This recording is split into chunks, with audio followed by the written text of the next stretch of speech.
Hey podcaster, I'm Tim Wahlberg, your podcast performance coach, with another actionable tip so you can grow your podcast authority, generate leads, and convert with ease. Today's tip is turn your old podcast episodes into cash.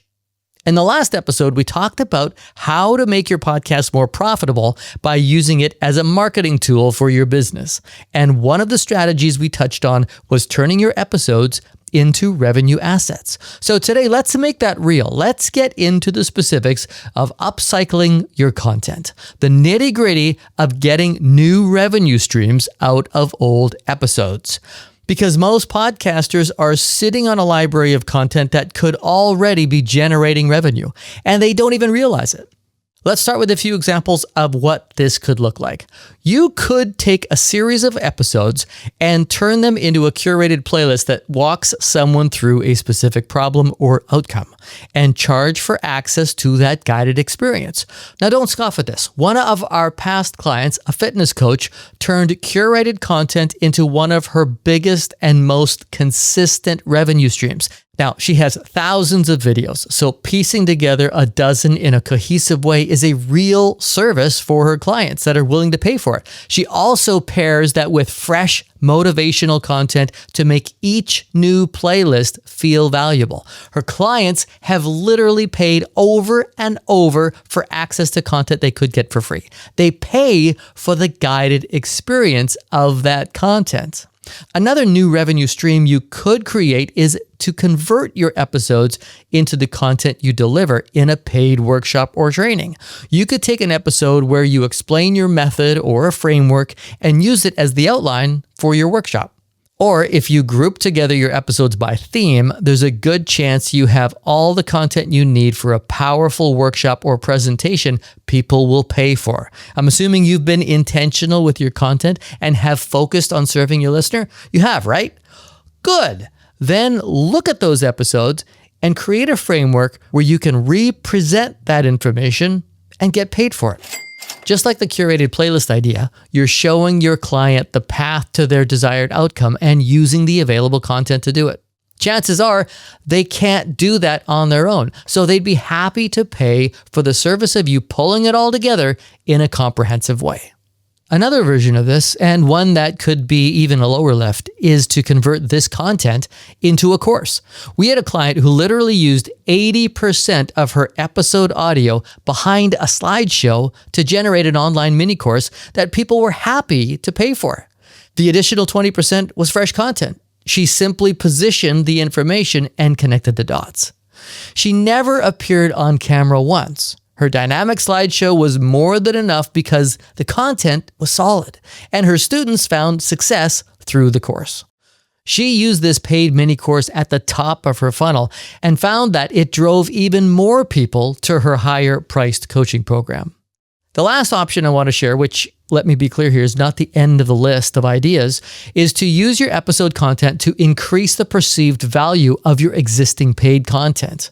We have clients who have curated episodes into a private podcast that is only accessible to their paid members, and others who offer an early drop of their content or an extended version of their content for paid subscribers. Speakers and corporate workshop facilitators can offer access to a private podcast to audience members as a value add, and also as a way to extend the connection and build trust beyond the single session.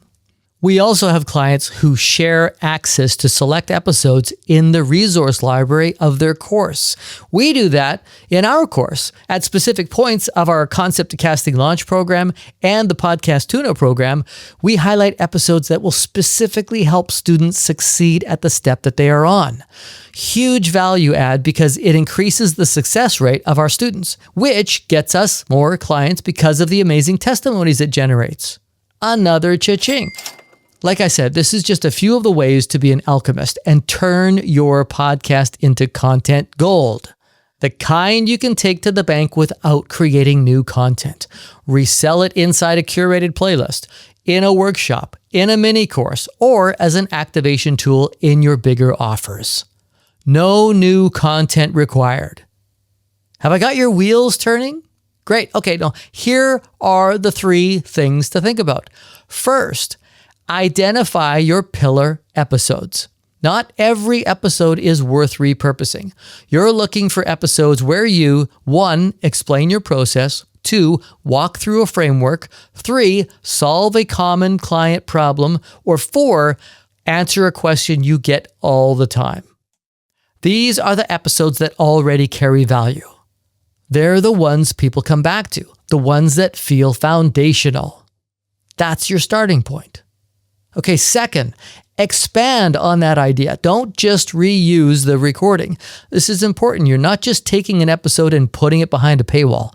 You're building on it. You're connecting it to other episodes in a meaningful way, a way that creates a clear path to an outcome. Get creative here. Think about the problem or part of the problem you can solve with an episode or collection of episodes. Say you have an episode where you explain a 3-step process.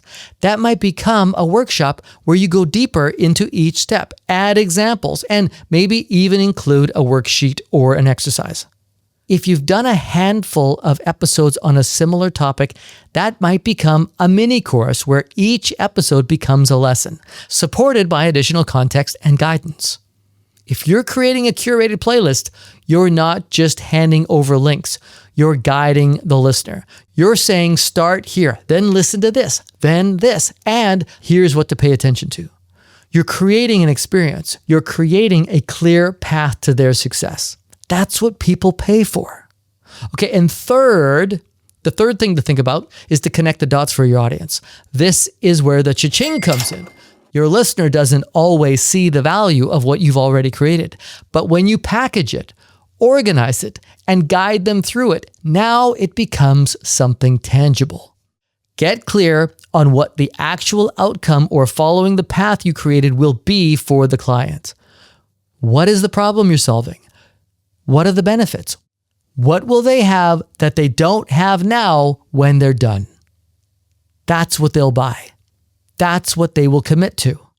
It has to feel like a solution, not just a collection of things to listen to. For example, someone might listen to 10 of your episodes for free, but never fully connect the dots. But if you package those the same way into a structured experience that helps them achieve a specific outcome, now they're willing to pay for that clarity and the path. Once you start doing this, your podcast stops being just content. It becomes a library of intellectual property. Every episode you create has the potential to become something more. A training, a product, a resource, a revenue stream. And you're doing it without interrupting your listener with ads. You're doing it by going deeper, not wider. You're building trust first, and then offering more value to the people who want it. And that's the difference. You're not monetizing intention, you're monetizing transformation. And I hope that's just the tip you need. Now, if you're looking at your past episodes and thinking, I don't see how any of this turns into revenue, then there's probably something deeper going on. Chances are it's not a content problem, it's an alignment problem. And I see this all the time. That's why it's the first thing we address in the Podcast Tune-Up program. But before we get to that, we have to figure out if that's actually what you need. So if you've got a back catalog and you want to see what's working, what's not, and where the real opportunities are to turn your podcast into a revenue asset, book a free podcast coaching call. Head to podcastperformancecoach.com and click the big orange button to access my calendar. We'll take a look at all of it together and see if you really are leaving money on the table. You want that money, right? Then get over to my website and get on my calendar. The money is waiting. Book your free, private podcast coaching call by using the link in the show notes or the big orange button on podcastperformancecoach.com. I'm Tim Ahlberg. See ya!